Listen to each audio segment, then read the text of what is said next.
ماضی کی بہت ہی خوبصورت اور سریلی گلوکارہ جس نے کیریئر کے عروج پر میوزک انڈسٹری کو خیر آباد کہہ دیا۔ بہت کم فنکار ایسے ہوتے ہیں جو اصل معنوں میں کیریئر کے عروج پر صرف اپنی ذاتی زندگی کی خاطر کیریئر کو الوداع کہہ دے، جن میں بہت بڑا نام ناہید اختر کا ہے۔ ناہید اختر جو معاشرے میں ماشاءاللہ آج بھی حیات ہیں، لیکن انڈسٹری سے دور مکمل گھریلو زندگی گزار رہی ہیں۔ ناہید اختر انڈسٹری کا ایک بہت بڑا نام، کہا جاتا ہے کہ ملکہ ترنم نور جہاں کے بعد گلوکارہ نے فلم انڈسٹری میں بطور پلے بیک گلوکارہ کامیابی سمیٹی۔ آج بھی ناہید اختر گنگنائیں تو وقت رک سا جاتا ہے۔ بہت ہی جادوئی آواز شناس لوگ میڈم ناہید اختر کی گائیکی میں اس قدر کھو جاتے ہیں کہ ان کو کوئی دوسری آواز سنائی نہیں دیتی۔ ناہید اختر کا یہ فنی سفر کیسے شروع ہوا، آئیے نظر ڈالتے ہیں۔ 26 ستمبر 1956 کو ملتان میں پیدا ہونے والی ایک عام سی لڑکی جسے گانا گانے کا بہت شوق تھا، جو اسی شوق کی وجہ سے ریڈیو پاکستان ملتان پہنچ گئیں۔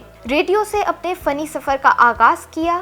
ریڈیو کے پروگراموں میں ملی نغمے اور نعتیں پڑھنی شروع کر دیں۔ اچھی آواز اور سر میں پختگی کی وجہ سے موسیقار اس لڑکی کو موقع دیتے رہے اور یوں 2 سال ریڈیو سے وابستہ رہیں۔ ایسے ہی ٹی وی کے مشہور میوزک ڈائریکٹر محمد اشرف نے ناہید اختر کی آواز سنی۔ اس آواز کو سنتے ہی وہ جان گئے کہ یہ آواز مستقبل کی کامیاب آواز ثابت ہوگی، اور یہی وجہ ہے کہ ناہید اختر کو ٹی وی میں بھی گلوکاری کرنے کا موقع دیا گیا اور یوں P T V centre Lahore میں کام کرنے کا موقع دیا گیا۔ کچھ عرصہ مختلف پروگراموں میں سنگر کے طور پر اپنی آواز کا جادو جگاتی رہیں۔ پھر 1972 میں پی ٹی وی سینٹر اسلام آباد سے لوگ تماشا پروگرام نشر ہوا، جس میں ناہید اختر کو طفیل نیازی کے ساتھ ایک گیت گانے کا موقع ملا۔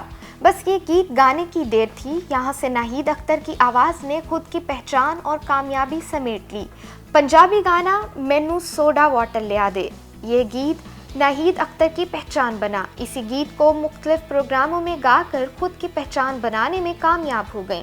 اس کے بعد 1974 میں فلم انڈسٹری میں بطور پلے بیک سنگر قدم رکھا۔ پہلی فلم ننھا فرشتہ جو 1974 میں ریلیز ہوئی۔ حالانکہ یہ دور میڈم نور جہاں اور رونا لیلا کے عروج کا تھا، لیکن بنگلہ دیش بننے کی وجہ سے رونا لیلا کی آواز تقسیم ہو چکی تھی، یعنی وہ بنگلہ دیش جا چکی تھیں۔ بنگلہ دیش الگ ہونے کی وجہ سے رونا لیلا کو انڈسٹری میں کچھ حلقوں کی جانب سے مخالفت کا سامنا بھی کرنا پڑا، کیونکہ رونا لیلا بنگلہ دیش کی جانب جھکاؤ رکھتی تھیں، اور اسی چیز کا فائدہ ناہید اختر کو ہوا۔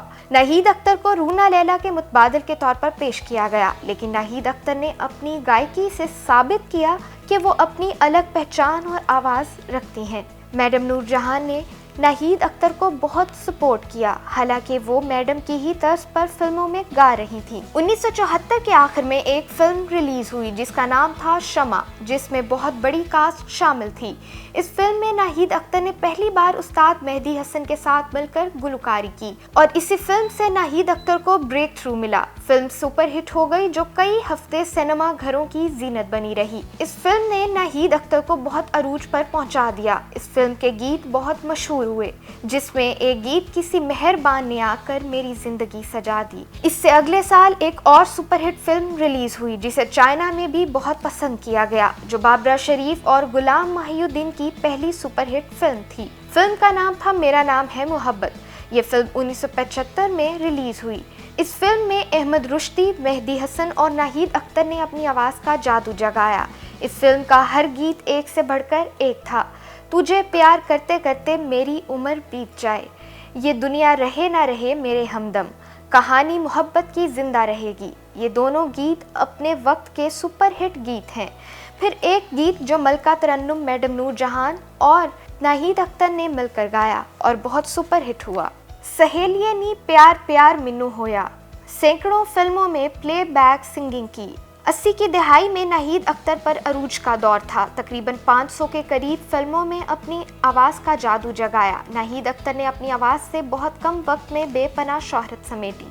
90 کی دہائی میں اپنے کیریئر کے عروج پر تھیں۔ بہترین آواز اور خوش شکل ہونے کی وجہ سے ناہید اختر ہر ایک کی توجہ کا مرکز ہوا کرتی تھیں۔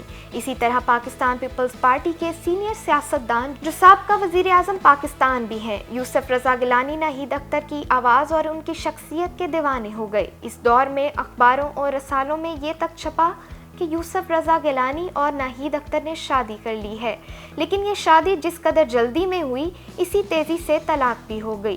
اخباروں اور میگزینز میں یہ بھی سننے کو ملا کہ یوسف رضا گیلانی جو ناہید اختر کو حاصل کرنا چاہتے تھے، لیکن ناہید اختر نے ان کو انکار کر دیا، اور اس چیز کو خود کی انسلٹ سمجھتے ہوئے یوسف رضا گیلانی نے ناہید اختر سے یوں بدلہ لیا کہ پہلے شادی کی اور شادی کے کچھ ہی دنوں بعد طلاق دے کر ناہید اختر کو چھوڑ دیا، لیکن دونوں میں سے کبھی کسی نے اس کہانی کے متعلق بات نہیں کی۔ یہ بات شوبز حلقوں اور اخباروں تک ہی محدود تھی۔ خیر 90 کی دہائی میں ناہید اختر نے شادی کر کے اپنے گھر بسانے کا فیصلہ کیا۔ شوبز سے وابستہ معروف صحافی اور لکھاری آصف علی پوتا جو ناہید اختر کے چاہنے والوں میں سے تھا۔ ناہید اختر نے اسکینڈل سے بچنے کے لیے آصف علی پوتا سے پسند کی شادی کر لی۔ اس وقت ناہید اختر اپنے کریئر کے عروج پر تھیں۔ دونوں نے اپنی زندگی کا آغاز کیا۔ اللہ پاک نے 2 بیٹوں اور 1 بیٹی کی رحمت سے نوازا۔ ناہید اختر نے اپنی ازدواجی اور گھریلو زندگی کی خاطر کریئر کو خیر آباد کہہ دیا۔ بچوں کی تعلیم و تربیت میں اس قدر مصروف ہوئیں کہ ہمیشہ کے لیے گلوکاری چھوڑ دی۔ حکومت پاکستان کی جانب سے 2007 میں پرائڈ آف پرفارمنس ایوارڈ سے نوازا گیا۔ اس کے علاوہ 3 نگار ایوارڈز اور 2 life time achievement award, Lux style award, PTV award سمیت نیو دلی انڈیا کی جانب سے بھی بیسٹ غزل گائک کا ایوارڈ اپنے نام کیا۔ آصف علی پوتا اور ناہید اختر کا یہ ساتھ آخری سانس تک قائم رہا۔ 2017 میں آصف علی پوتا کی موت ہو گئی، جس وجہ سے ناہید اختر کا یہ ساتھ ٹوٹ گیا۔ شوہر کے چلے جانے کے بعد ناہید اختر نے خود کو سنبھالا اور بچوں کی اکیلے پرورش کی، اور یہ کام آج تک جاری ہے۔ اپنے دونوں بیٹوں اور بیٹیوں کو پڑھایا لکھایا۔ ناہید اختر نے خود اور شوہر آصف علی پوتا نے اتنی جائیداد چھوڑی ہے کہ ناہید اختر باقی زندگی بہت آسانی سے بسر کر سکتی ہیں۔ لاہور میں ہی مقیم ہے، مطمئن، خوشحال اور پرسکون زندگی گزار رہی ہیں۔